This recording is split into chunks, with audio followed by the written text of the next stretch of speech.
Has black gone crazy, just giving up a piece for a central pawn?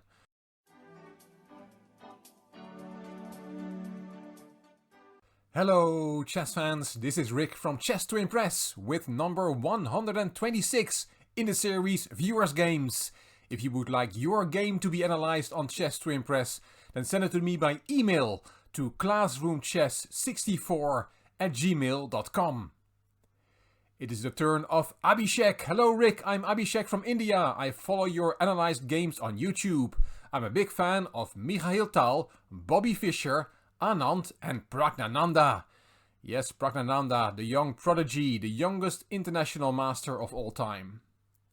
I just played a chess game on leadchess.com. There was a double rook sacrifice on the board in a blitz game of 4 minutes plus a 3-second increment per move, rated game. It would be great if you would analyze my game. Thanks in advance, says Abhishek. And Abhishek had the black pieces in this game, so we're going to look at the game from the black side. The white player was from Russia and went under the name of Semren, had a rating of 1399, blitz rating on Leadchess, and Abhishek is Abhishek95 on Leadchess, and had a rating of 1548 when this game was played. It was played on the 23rd of November 2018, and the Russian player opened with the e-pawn. e5 from Abhishek, knight f3, knight c6, and also the other knights got developed to their logical squares. The good old 4 knights game, almost as old as the game of chess itself. Here bishop b5 is the most popular move according to the database, d4 is the second most popular move, and Semren plays the third most popular move, bishop c4.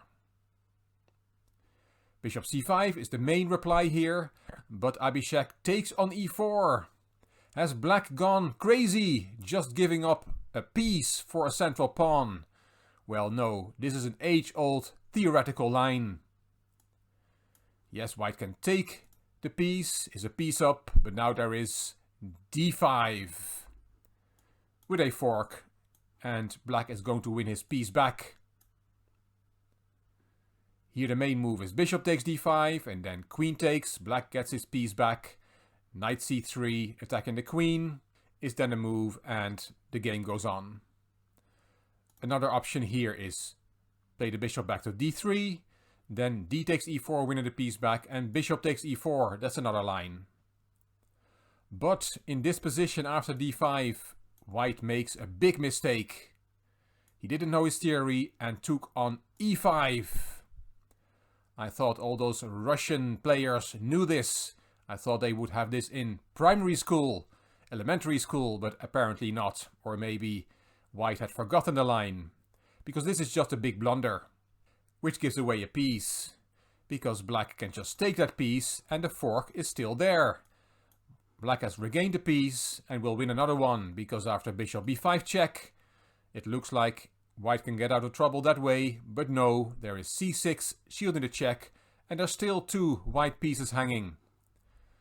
So black will win a piece and will then be a piece up. So knight takes e5 deserves 2 question marks.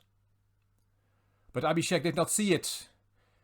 He did not take on e5, he took on c4, taking the piece back that way. He could have won that piece, but also won the knight on e5, as we saw.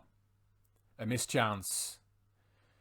Here knight takes c4 is the best move, but white did not play that. He played queen h5, another move that deserves a question mark. He could not resist putting a checkmate threat in one move in the position. But queen h5 is just a bad move. If you want to look for the refutation of queen h5, then put the video on pause. It's quite nice to try and find this move yourself. There's only one move that refutes this queen h5 sortie with that checkmate threat. The refutation is queen d5, not an easy move to find, but it works in all variations. Abhishek is winning a piece here. The checkmate is covered, the queen is covering f7, and this knight is attacked twice, and this knight is attacked as well. And there is no defense, black will win a piece. But Abhishek did not find it, I'm not blaming him. He took on e5, that also deals with a checkmate threat on f7. Queen takes e5 check, bishop e6, interposing, White castled. The position is about equal now. Queen d7, a4, and Abhishek castled queenside. Opposite side castling always guarantees an exciting game. a5 and a6 to prevent white playing a6, and b3 trying to open up lines against black's king. Abhishek completes his development. Bishop d6 with a tempo on the queen, so white decided to take. Queen takes, and here white really should take on d6. Rook takes, b takes c4, bishop takes c4, and then d3, kicking the bishop back, followed by completing his development, bringing this bishop into play and getting this rook centralized. But in this position, white decided not to trade queens. He went pawn grabbing. He took on g7, and that move also deserves a question mark. Abhishek played the logical move, rook d to g8, hitting the queen, and the point is that white voluntarily has opened up a line against his own king. And black will attack the white king, who doesn't have many defenders close by. Some of his pieces are still undeveloped on the queen side, the rook and the bishop. Black is going to attack the king with all his pieces, queen, 2 rooks, and the bishop. That's 23 points into the attack. For the moment, white's queen is hanging, so queen h6 was played, and now it is already time to strike.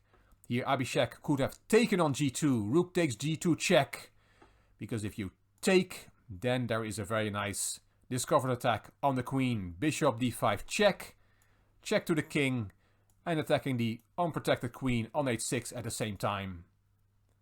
Black will win white's queen and will have a decisive material advantage. So in this position, rook takes g2 already wins. Abhishek didn't see it, played rook g6, hitting the queen again and threatening to double his rooks. Logical play. Queen h4. There comes the doubling of the rooks. g3 to avoid black crashing in on g2. And Abhishek took on b3. C takes. And rook g4, hitting the queen again. And here white only has one move. Queen f6 is the only move here. And the position is still in the balance. But that's not an easy move to find in a blitz game. Samran did not find queen f6. He decided to take another pawn. Queen takes h7. And that is the last bad move of this game. Because now Abhishek plays it perfectly. He crashes through with that double rook sacrifice he promised in his introduction. Rook takes g3 check is the winning move. Beautiful. F takes, rook takes. A wonderful double rook sacrifice. No wonder Abhishek is very proud of this game and asked me to showcase it on YouTube. But it's not completely finished yet. White could have played king f2 here. And then queen f4 check is the best move according to the engine. And then king e1. Black still has to prove he can win this. It's a 1 position for black, but there's no immediate mate and black is a rook down. So still some work to do. But white did not go for king f2 in this position. He took the second rook and then he was checkmated in a few moves. Queen takes check. King h1 only move. Bishop d5 check.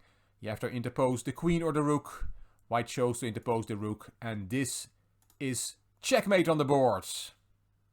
A great game from Abhishek. Abhishek, you missed a few chances in the opening. But once white went pawn grabbing on g7, you counter-attacked him with all your might and found a beautiful double rook sacrifice and a wonderful checkmate with queen and bishop.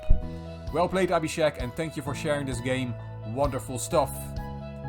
And finally just have a look at rook a1 and bishop c1. Looking at this massacre on the king side from afar. White went pawn hunting without completing his development. And he got severely punished in this game. Once again, well done Abhishek and thank you. And if you enjoyed this video, please give it a thumbs up. Please subscribe to the Chess to Impress channel and please leave a comment. I will read them all and I will reply to them all. If you like the video, if you like this series of the viewers' games, then please share it on social media by clicking the share button on YouTube. The link to the playlist is in the description box of this video. You can find me on Instagram, on Twitter and on Facebook. This is Rick for Chess to Impress. Thank you for watching.